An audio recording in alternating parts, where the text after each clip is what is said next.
Bienvenue à vous, très chers abonnés. Bon, j'espère que vous allez bien et que tout se passe bien pour vous. Aujourd'hui, on va parler des 7 bonnes raisons pour vivre en fourgon aménagé. Allez, ça commence.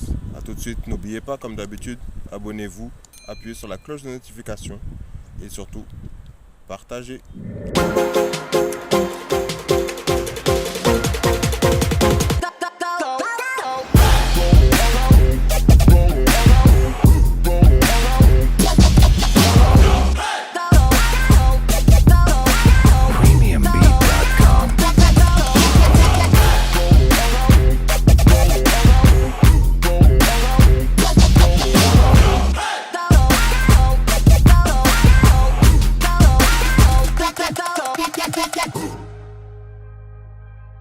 Alors, raison numéro 1, forcément, vous le savez, c'est d'avoir le plus grand jardin du monde. Et voilà, on a la porte qui s'ouvre vers le plus grand jardin du monde, ce qui permet aussi de pouvoir se rendre compte que dans un appartement, on passe plus de temps soit au salon, soit dans la chambre. Et au final, peu de temps dans la cuisine, peu de temps dans la salle de bain et encore moins de temps dans les toilettes. Donc pour se rendre compte des choses réelles, alors pour ceux qui ont un jardin c'est super. Et voilà, là c'est qu'on peut être à un endroit A et puis à un endroit B et avoir justement ce fameux jardin, le plus grand jardin du monde et de savoir sur quoi on l'ouvre.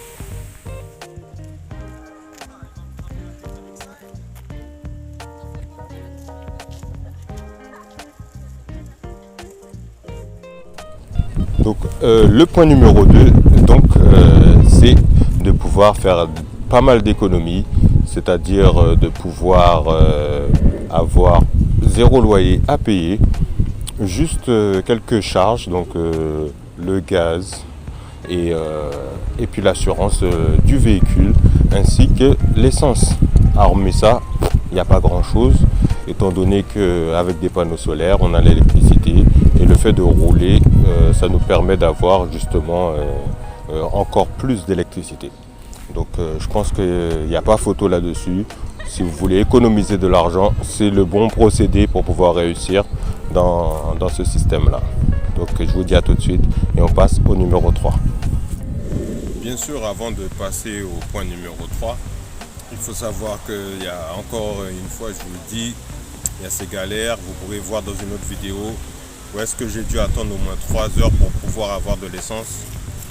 Bon ben c'est pas le top, mais bon, voilà, c'est les aléas de la vie actuelle. Et sinon, comme contrainte, je ne vois pas du tout. Pour passer au point numéro 3, je dirais que on peut avoir simplement les voisins qu'on veut, avoir l'environnement dans lequel on veut, ce qui nous permet aussi un certain recentrage sur soi, parce que il faut dire qu'on évolue dans un système où est-ce que dans les villes on n'a pas forcément le temps de respirer, le temps de se concentrer sur soi-même. Et du coup, là, avec cet effet solitude, ça peut nous permettre justement de nous retrouver avec nous-mêmes et de pouvoir trouver le confort intérieur et le bien-être qu'on souhaite avoir. Alors, ces histoires de voisins, c'est le top. C'est vrai qu'en appartement, on ne choisit pas ses voisins. On a celui qui tape sur le mur, on a les enfants de l'autre qui vient jouer à longueur de journée. Mais là, du coup, on peut choisir ce qu'on veut, on peut même choisir d'être tout seul dans la forêt. Et c'est l'idéal pour pouvoir se retrouver avec soi-même, se retrouver aussi avec la nature. Donc, pour ce point numéro 3, je pense qu'il n'y a pas photo. C'est ce que vous voulez. Let's go!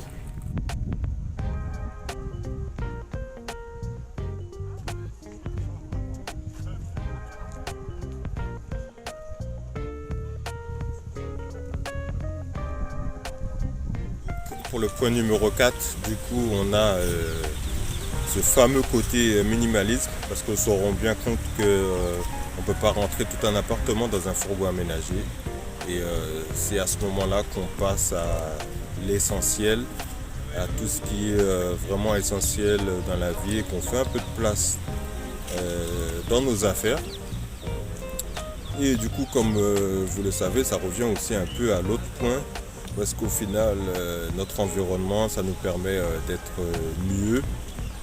Et le fait de faire de la place dans toutes les affaires, parce qu'on sait déjà qu'on a des affaires qu'on n'utilise pas mais qui sont rangées là, au final, le minimalisme nous permet justement de faire de la place autant dans nos affaires que dans nos têtes. Et du coup, en faisant tout ce gain de place à l'intérieur de nous-mêmes, ça nous permet d'être un peu mieux au niveau du bien-être. Et ça change vraiment toute la donne.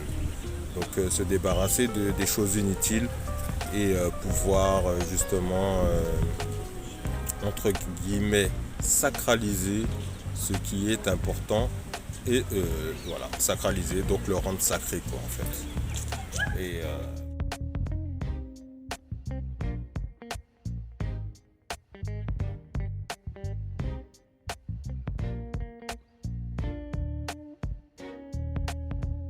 alors pour le point numéro 5, du coup, on a cet avantage de pouvoir cuisiner et manger beaucoup plus sainement. Puisque en plein milieu de la forêt ou plein milieu de la campagne, on n'a pas forcément tous les restaurants qu'il faut, mais on a la possibilité justement de pouvoir manger les produits frais de la nature. Comme je disais, on a la possibilité de pouvoir manger les produits frais de la nature. Et bien sûr, il n'y a pas forcément ni Deliveroo ni Uber Eats. Donc l'idéal, c'est de se mettre à cuisiner et surtout de reprendre encore une fois contact avec cette belle nature qui nous entoure. Alors, pour le point numéro 6, on va parler de ce qui touche un peu au nerf de la guerre, c'est-à-dire l'énergie. Et l'énergie à proprement dit, nos ressources entre guillemets. Et ce qui est important, c'est de pouvoir contrôler ses ressources. Alors oui, tout n'est pas aussi abondant qu'on pourrait l'espérer. Donc on se retrouve bien, pas comme dans les appartements où est-ce qu'on peut laisser une pièce allumée sans qu'il y ait personne dedans. Ou laisser l'eau couler. Ça, c'est des choses qu'il faut carrément oublier. Et donc là, on a un œil sur nos ressources et pouvoir les gérer, c'est déjà un assez bon apprentissage pour pouvoir justement les contrôler et pouvoir vivre avec. Alors voilà, comme je le disais, on gaspille pas quoi. On gaspille pas du tout toutes ces choses-là car c'est vraiment très important.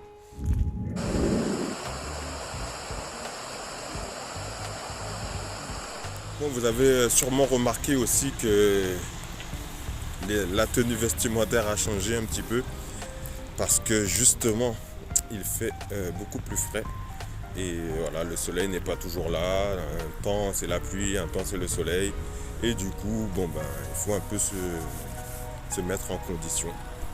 Donc voilà, c'est ce que j'ai fait et effectivement on pourrait croire qu'il fait super chaud. Oui, dans le fourgon il fait chaud vu que je suis à l'intérieur et que le soleil tape sur le fourgon, donc il fait pas mal chaud. Mais à l'extérieur il y a un petit vent frais. Là c'est assez abordable pour le moment. Donc on résiste. Numéro 7, il y a le fait qu'on puisse voyager où est-ce qu'on veut et surtout quand on le veut.